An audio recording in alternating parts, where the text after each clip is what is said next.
Hey guys, what's up? It's Katy and I'm back with another Marvel Contest of Champions video. And I did a live stream discussion, let's say, last night about the forum post that Kabam made regarding basically how they're nerfing revive farming in Acts 1 through 3. And I got a lot of interesting responses during the live stream, and I kind of wanted to put all my thoughts together into a video and kind of lay it all out on the table about what I think of this and how I feel like Kabam handled this a little bit poorly.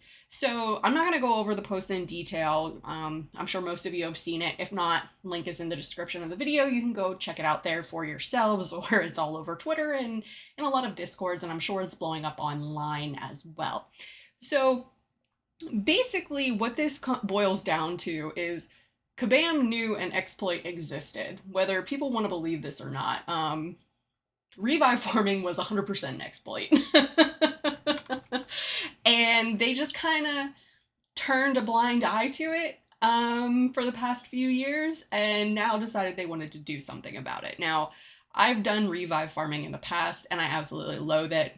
I would much rather spend the units and buy the revives than take the time to revive farm. And I know people that revive farm and it takes a lot of time and it takes a lot of energy, and it's frankly not something I like to do. But I do know people that do it, and it is beneficial. However, whether you guys may want to hear this or not, it 100% is an exploit. And that's a problem because any other game where you see an exploit that's ongoing, it's usually taken away. And Kabam let this one go on for a long time, and I'm not sure why they let it go on.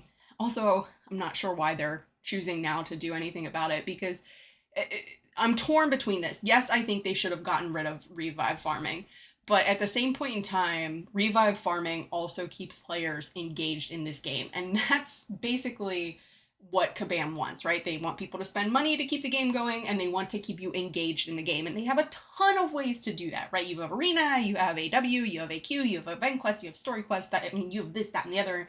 You have Abyss, you have Gauntlet, you have EOP, you name it, it's got it. Kabam has ways to keep you in this game 24/7, and revive farming was just basically another one of those ways, even though technically it is an exploit, or was an exploit.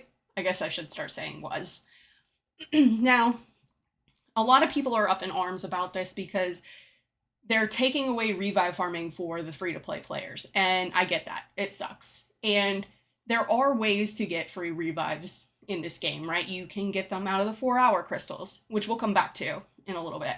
You can get them from the 22-hour event, hero use, arena wins, event quest completion, that sort of thing, right? You hit that milestone, boom, you have a revive. But revive farming was a great way for free-to-play players to get revives in order to save up for hard content. And I think people miss the mark when it comes to basically Everest content or new hard content like Act 8. People want to go in there because they see the big YouTubers going in and get it done, boom, like that. And they want to be able to do that. But if you're not ready for that content, or you don't have the counters for that content, you really don't want to be throwing revives at it. I mean, it makes the game experience unpleasant for you. At least it does for me. It's frustrating. It just throwing revives at content. So coming back to this post, I put out there about how would you fix it, and I've got a number of responses. I had one person tell me to put a cap in, right?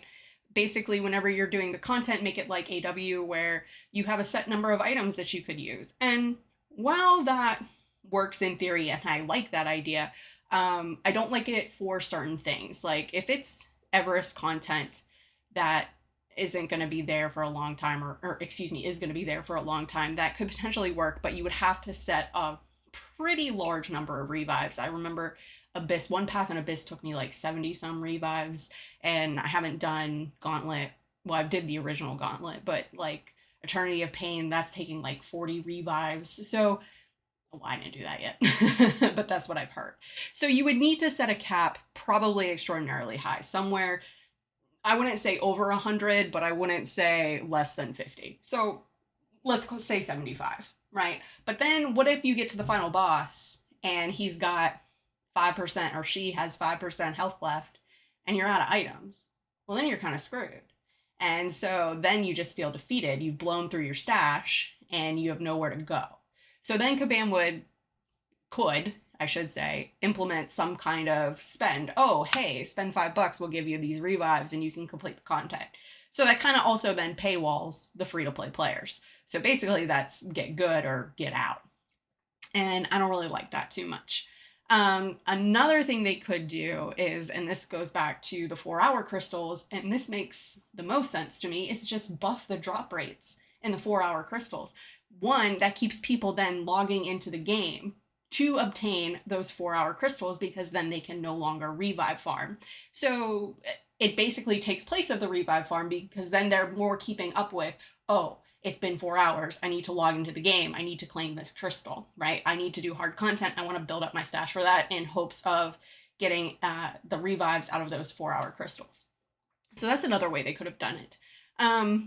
Another way they could have done it is, I don't really like this whole apothecary idea. I don't see the need to have another game mode introduced when we already have the Halls of Healing. And this is basically not a great version of the Halls of Healing. So Kabam could have easily just made the Halls of Healing permanent, and instead of allowing 3 times per day, which normally the Halls of Healing, allows you 3 entries into, just allow 2, right? Just allow 2 and make it an everyday thing. I think a lot of people would have been more excited about that. Another thing they could have done, and I'm glad they didn't do, is they could have not come out with this post at all, right? They could have not come out with this post at all about revive farming, and just over the years decrease the spawn rate for revives in the early acts. Now, the problem there lies with the newer players, because basically those acts are there to teach newer players how to play the game, right? Acts 1 through 3 are to teach you how to play the game, gets you introduced to champions, how to deck specials, how to parry, that sort of thing, build up your masteries, everything like that. So actually what would have been a better thing for Kabam to have done is to simply just make it so revives don't spawn at all if you've 100%ed Acts 1 through 3. And I don't see why they didn't do that, or why maybe they didn't think of that in the beginning, because that would have easily just stopped revive farming from the get-go, because you're not getting resources for going back in and doing the content. I mean, I used to potion farm, LOL, no one does that anymore, and that was annoying. So, and that's the thing too, is revive farming takes energy and it takes time. So they could easily have kind of curbed this, instead of coming out with this new mode and saying the things that they did in this post. And I think it would have gone over a lot more smoothly than what it did.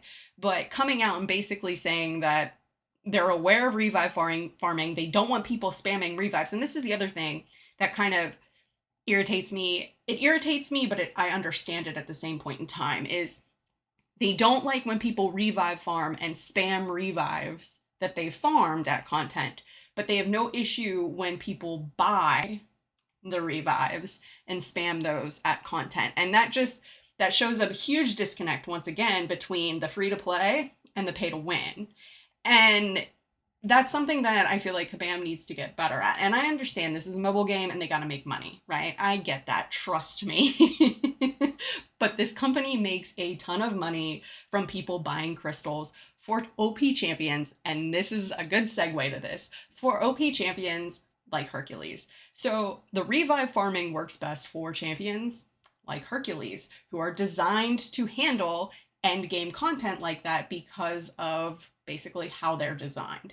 And this is the problem. And we've seen it with Ghost. We've seen it with Quake. And now it's with Hercules, because basically what's happening is there's this super OP champ, right? So everything is designed to kind of slow this super OP champ down. But what you have then is it makes it so other potential options are no longer able to do those fights. Or you're going to be able to do those fights, but it's going to cost you revives. So this is the problem. And I'm going to say it, and a lot of people are not going to want to hear this, but Hercules should never have been released the way that he is. And he should honestly be nerfed. And things like this then would maybe not happen, right? You wouldn't need to spam those revive farms. Or spam those revive farms. Revive farms so much.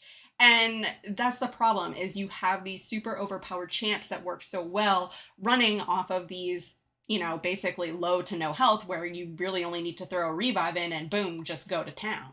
And having champs like that work in certain ways, but having them too OP the way that Hercules is not good for the rest of the game, in my opinion. Now, you guys might be like, oh, well, that's not true, blah, blah, blah. But it is, because if the only option to a node is Hercules, then that's not a good node, right?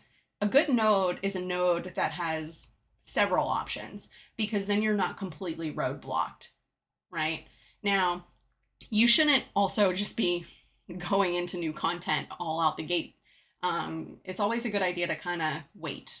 I'm a big fan of waiting on doing new content when it comes to story quests and things like that. More so now than in the past, mainly because I just don't have time. But Kabam could have gone a much better route in doing this than what they did. They could have even just increased the spawn rates for revives in the monthly event quests and monthly side quests. Also, Battlegrounds is huge right now, right? Make revives something that you can buy in the Battleground store.